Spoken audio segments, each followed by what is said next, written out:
মাথাভাঙ্গায় nursing home ও ওষুধের দোকান ঘিরে একাধিক প্রশ্ন, তদন্তের দাবি। মাথাভাঙ্গা পুরসভার ৭ নম্বর ওয়ার্ডে অবস্থিত মা নার্সিংহোম এবং সংলগ্ন একটি ওষুধের দোকানকে কেন্দ্র করে একাধিক প্রশ্ন ও অভিযোগ সামনে এসেছে। স্থানীয় সূত্রের দাবি, সংশ্লিষ্ট জমি সেচ ইরিগেশন দপ্তরের অধীনস্থ হওয়া সত্ত্বেও সেখানে স্থায়ী নির্মাণ, ওষুধের দোকান এবং পরবর্তীতে একটি নার্সিংহোম গড়ে তোলা হয়েছে। স্থানীয়দের একাংশের বক্তব্য অনুযায়ী বামফ্রন্ট আমলে উক্ত স্থানে একটি অস্থায়ী সিপিএম পার্টি অফিস ছিল। পাশাপাশি সাধারণ মানুষের সুবিধার্থে একটি বিশ্রামাগারও নির্মিত হয়েছিল।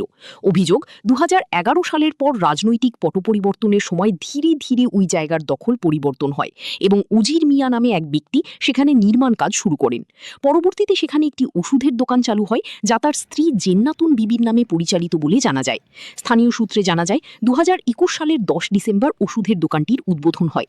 উদ্বোধনী অনুষ্ঠানে তৎকালীন শাসক দলের নেতা ও বেশ কয়েকজন জনপ্রতিনিধি উপস্থিত ছিলেন বলেও দাবি করা হয়েছে। এখানে মূল প্রশ্ন উঠছে ওষুধের দোকানের লাইসেন্স প্রাপ্তি নিয়ে। প্রচলিত নিয়ম অনুযায়ী ওষুধের দোকানের জন্য ব্যবহৃত জায়গাটি মালিকানাধীন, লিজ নেওয়া বা বৈধ ভাড়ার ভিত্তিতে ব্যবহৃত হওয়া প্রয়োজন। অভিযোগকারীদের দাবি, যদি জমিটি সত্যিই সেচ দপ্তরের অধীনস্থ হয়, তাহলে ওই দোকানের লাইসেন্স কোন ভিত্তিতে অনুমোদিত হয়েছে তা খতিয়ে দেখা দরকার। পরবর্তীতে ওই নির্মাণকে কেন্দ্র করে মা নার্সিংহোম গড়ে ওঠে। স্থানীয় সূত্রের দাবি, নার্সিংহোমটি একাধিকবার মালিকানা বা পরিচালনাগত পরিবর্তনের মধ্য দিয়ে গেছে। বর্তমানে মনোয়ার হোসেন নামে এক ব্যক্তি এর সঙ্গে যুক্ত রয়েছেন বলে জানা গেছে। আরও অভিযোগ, সম্প্রতি নার্সিংহোমে রোগীর সংখ্যা শূন্যের কোঠায় নেমে এসেছে এবং অধিকাংশ কর্মীকে সরিয়ে দেওয়া হয়েছে। ম্যানেজার ও অন্যান্য দায়িত্বপ্রাপ্ত ব্যক্তিদের সঙ্গে যোগাযোগের চেষ্টা করা হলেও তাঁদের বক্তব্য পাওয়া যায়নি বলে স্থানীয় সূত্রের দাবি। এদিকে মাথাভাঙ্গা হাসপাতালের সরকারি আবাসন এলাকা থেকে সম্প্রতি বিপুল পরিমাণ বেআইনি ওষুধ উদ্ধারের ঘটনাকে ঘিরেও নানা জল্পনা শুরু হয়েছে।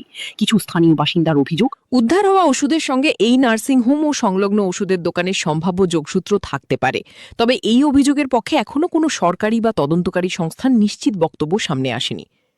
সংশ্লিষ্ট ওষুধের দোকানে পরিদর্শনের সময় মালিক বা নিবন্ধিত ফার্মাসিস্টকে পাওয়া যায়নি বলেও অভিযোগ উঠেছে, যদিও এই বিষয়ে সংশ্লিষ্টদের বক্তব্য এখনও পাওয়া যায়নি। সমগ্র ঘটনাকে কেন্দ্র করে এখন স্থানীয় মহলে একাধিক প্রশ্ন ঘুরপাক খাচ্ছে। জমির বৈধতা, ওষুধের দোকানের লাইসেন্স, নার্সিংহোম পরিচালনার অনুমোদন এবং স্বাস্থ্যবিধি ও ড্রাগ কন্ট্রোল সংক্রান্ত নিয়মাবলী যথাযথভাবে মানা হয়েছে কিনা তা খতিয়ে দেখার দাবি উঠেছে। স্থানীয়দের একাংশের দাবি, বিষয়টি নিয়ে ড্রাগ কন্ট্রোল বিভাগ, স্বাস্থ্য দপ্তর এবং মাথাভাঙ্গা পুলিশ প্রশাসনের নিরপেক্ষ তদন্ত হওয়া প্রয়োজন। তদন্তের মাধ্যমেই অভিযোগগুলির সত্যতা এবং প্রকৃত পরিস্থিতি স্পষ্ট হয়ে উঠবে। আপনারা দেখছেন মাথাভাঙ্গা নিউজ পোর্টাল। এই ধরনের খবরের আপডেট পেতে পেজটি লাইক, ফলো, শেয়ার জায়গা শুনেন, এটা হচ্ছে ইরিগেশন ডিপার্টমেন্ট। এই রাস্তার মাঝখান থেকে ধরে 150 ফুট পশ্চিম দিকে, পূর্ব দিকে হচ্ছে 50 ফুট পিডব্লিউডি। এটা জায়গাটা আমার কবজায় ছিল। এটা সিপিএম পার্টি রিকোয়েস্ট করাতে আমি ওই জায়গাটা দিই। জায়গাটা আসলে 10 কাঠা। তার ওখানে 2টা পার্টি অফিস ছিল, সিপিএম পার্টি অফিস ছিল দীর্ঘদিন।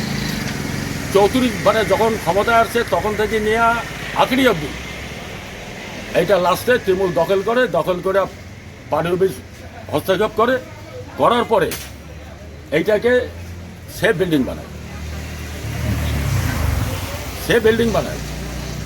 জায়গা আছে ভাই ওখানে 10 কাঠা মাপা জায়গা, সিপিএম পার্টি অফিসের জায়গা। ওটা আমি দিয়েছিলাম।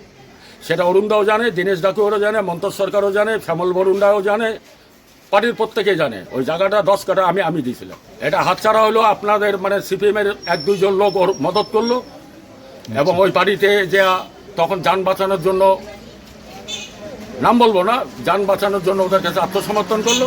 ওরা চান্স পেয়ে গেল, ওরা পার্টি অফিস করলো। পার্টি অফিস খোলা ধীরে ধীরে ওই অন্য লোকের কাছে কলা নিয়ে ওই নার্সিং করে। নার্সিংয়ের মালিক হলো উজির মিয়া। আমি কোনো রাজনৈতিক দলের সঙ্গে যুক্ত নেই। আমি একদম হোয়াইট। আমার বয়স এখন 71-72। আমি কোনো কিছুর মধ্যে নেই। চোখ আছে দেখি, যেটা ন্যায় হয় ওটা বলি, যেটা অন্যায় হয় ওটার বিরোধ করি।